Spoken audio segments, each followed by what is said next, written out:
네, 말씀 시간입니다. 오늘도 하나님 말씀, 웃고 우는 즐거운 말씀 시간이 준비되었는데요. 오늘 말씀은요, 말라기 말씀입니다. 말라기는 구약 성경의 가장 마지막 성경입니다. 네, 오늘은 구약 성경의 마지막 내용이에요.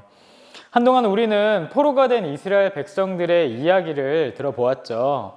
기억이 나나요? 왕비가 되었던 에스더, 그리고 성벽을 재건했던 예레미야, 함께 말씀을 읽었던 에스라가 있었습니다. 그리고 오늘 구약의 마지막 책 말라기까지 오게 되었습니다. 보면 아시겠지만 사실 그 사이에도 많은 선지자들이 있어요. 그렇지만 이 부분은 친구들이 또 집에서 조금씩 읽어 나가면 좋을 것 같고요. 우리는 마지막 성경 말라기 이야기를 들어보도록 하겠습니다. 하나님은요, 이스라엘의 죄로 이스라엘을 이방 민족의 손에 넘기셨지만 수많은 사람들을 통해서 하나님의 백성들이 돌아오기를 바라셨어요. 오늘 말라기는 그런 하나님과 하나님의 말씀을 듣지 않는 백성들의 이야기 완전 끝판왕입니다. 오늘 이 말라기의 말씀을 통해서 우리도 하나님을 만나고 경험할 수 있는 시간이 되었으면 좋겠어요. 말씀을 듣기 전에 목사님이 질문하고 생각하는 시간을 가지도록 하겠습니다. 최근에 코로나로 좋은 소식들이 많이 없는 것 같아요. 그쵸? 그래서 지금은요, 잠깐 이 화면을 멈추고 우리가 최근에 있었던 일들 중에서 가장 좋은 소식, 혹은 여러분들이 지금까지 긴 세월을 사셨는데 살면서 있었던 가장 좋은 소식, 기뻤던 소식이 무엇인지 우리 함께 말씀 노트에 적어보도록 할게요. 화면을 잠깐 멈추고서 적어보도록 하겠습니다. 다 적었나요? 어떤 소식이 가장 기쁜 소식이었나요? 예배를 마치고 우리 친구들이 반별로 함께 줌으로 소그룹을 할 때 이야기 나눠보면 정말 재밌을 것 같습니다. 선생님들을 통해서 재미있는 이야기들, 기쁜 소식들 많이 들려주세요. 기대하고 있을게요. 그런데 혹시 친구들 중에서요, 아직 일어나지 않은 게 기쁜 것이다 라고 말했던 친구들도 있나요? 앞으로 성적을 잘 받으면은 부모님께서 선물을 주기로 약속을 했다던가, 아니면 학교를 졸업하면은 부모님께서 스마트폰을 사주시기로 약속을 했다던가, 그런 것들이 나한테 가장 기쁜 일이 될 것 같다 라고 하는 친구들도 있을 것 같아요. 오늘 우리가 말라기 선지자와 함께 만나고 발견할 하나님도 그런 하나님이십니다. 하나님은요, 말라기 선지자를 심부름꾼으로 보내 미래를 알려주시고 하나님의 마음을 전해주셨어요. 우리 화면을 보고서 함께 읽어볼까요? 하나님의 사람을 통해 미래를 알려주시고 진심으로 예수님을 맞이하게 하시는 하나님을 만나고 경험하라. 한 번 더 해볼까요?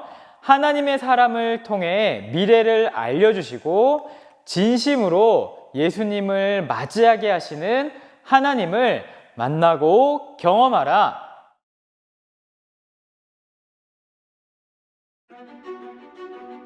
유다 사람들은 약속된 땅으로 돌아왔고 하나님의 복을 받을 준비가 되어 있었어요.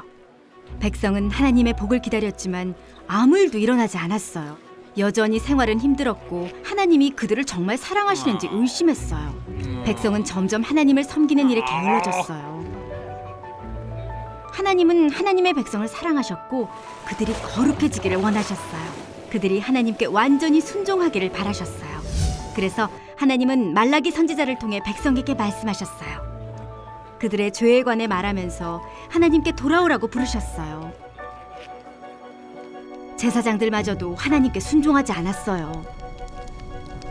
제사를 드릴 때도 그들은 하나님께 최고의 제물을 바치는 대신 훔치거나 장애가 있거나 병든 동물들을 하나님께 바쳤어요. 하나님이 말씀하셨어요. 나는 기쁘지 않다. 너희 제물을 받아들이지 않겠다. 또 이렇게 말씀하셨어요. 백성이 나를 따르도록 도와주는 것이 너희 일인데 도리어 그들이 나에게서 멀어지게 만드는구나. 너희는 그들에게 잘못된 것들을 가르쳤다. 하나님은 죄인을 벌주고 의인에게는 상을 줄 심판의 날이 오고 있다고 백성들에게 경고하셨어요. 하나님은 말씀하셨어요. 내 심부름꾼을 보내겠다.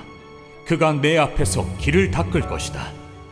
그 심부름꾼은 아주 중요한 일을 하게 될 거예요. 바로 하나님이 약속하신 구세주를 맞을 수 있도록 사람들을 준비시키는 일이에요. 그 다음 하나님은 사람들이 저지르는 나쁜 일들에 관해 말씀하셨어요. 너희는 내 것을 훔쳤다. 사람들은 그들 재산의 일정한 몫을 하나님께 바치지 않았어요. 그들의 재산은 모두 하나님으로부터 받은 선물인데도 말이에요. 너희 재산의 10분의 1을 가져와 보아라. 그리고 내가 셀 수 없을 정도로 많은 복을 주는지 시험해 보아라.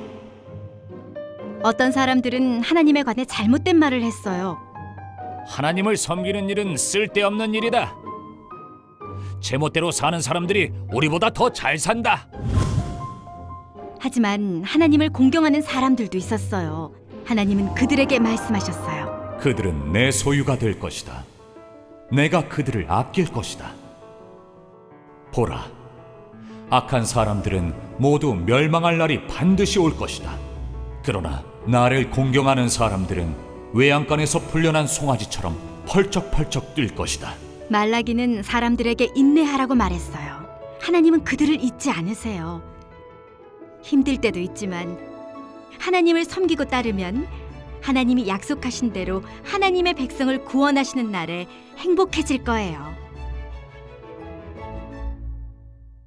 네, 친구들 영상 잘 보았나요? 목사님은요, 말라기에 나오는 이스라엘 백성들을 보면은 마치 목사님의 어린 시절이 떠오르는 것 같아요.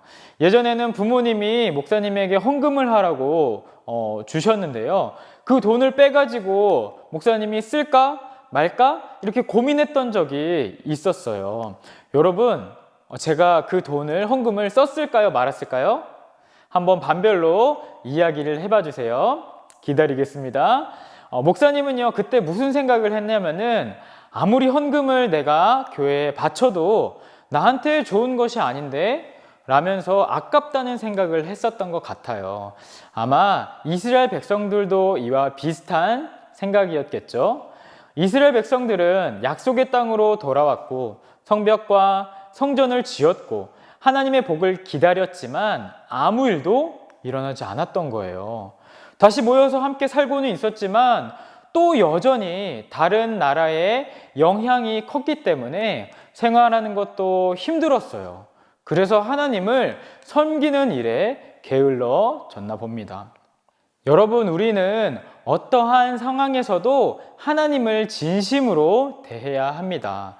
이스라엘은요, 하나님을 믿고 있다고 하니까 제사는 드렸지만 제사를 드리는 게 아까워서 나쁜 것, 병든 것, 장애가 있는 것을 하나님께 제물로 바쳤어요. 행동은 하고 있는데 거기에 마음은 하나도 없는 거예요. 여러분, 혹시 영혼이 1도 없다라는 말을 들어본 적 있나요?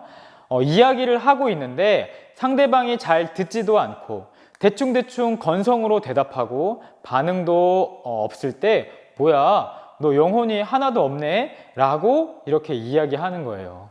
여러분들도 이런 경우가 있었나요? 그럼 진짜 짜증나지 않아요? 그런데 대화를 하는 사람이 내가 사랑하는 사람이라면은, 좋아하는 사람이라면은, 그런데 그런 사람이 그런다면은 기분이 어떨까요? 더 화나고 더 섭섭하지 않을까요, 여러분? 이스라엘 백성들이 하나님을 대하는 태도가 그랬다는 거예요. 제사는 드리지만 거기에 마음은 없었어요. 그들의 잘못을 이야기하면은 말대답하면서 우리는 잘못한 게 없는데요? 라고, 우리가 무슨 문제입니다? 라고 이렇게 이야기하는 게 이스라엘 백성들의 모습이었다는 거죠. 말라기 1장 10절에 하나님은 이렇게 이야기하세요. 너희 가운데 누가 성전 문을 닫아서 내 제단 위에 헛된 물을 피우지 못하게 하면 좋겠다. 나는 너희들을 좋아하지 않는다. 너희가 바치는 제물도 받지 않겠다. 나 만군의 여호와의 말이다. 하나님은 완벽한 제사가 아니라 사랑하는 사람이 드려주는 진심으로 드리는 제사를 원하셨어요. 그런데 이스라엘 백성들은 상황이 어려워지자 하나님을 배신했던 거죠.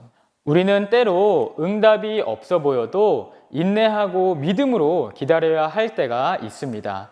이스라엘 백성들은 하나님을 믿는 것이 도움이 되지 않는 것 같으니, 그리고 헌금을 제대로 내지 않는다고 해서 바로 벌 주시지 않는 것 같으니, 잘못을 저질러서 하나님 앞에 지적을 받고 있으면서도 하나님, 오히려 우리가 무슨 문제입니까? 라고 따졌습니다.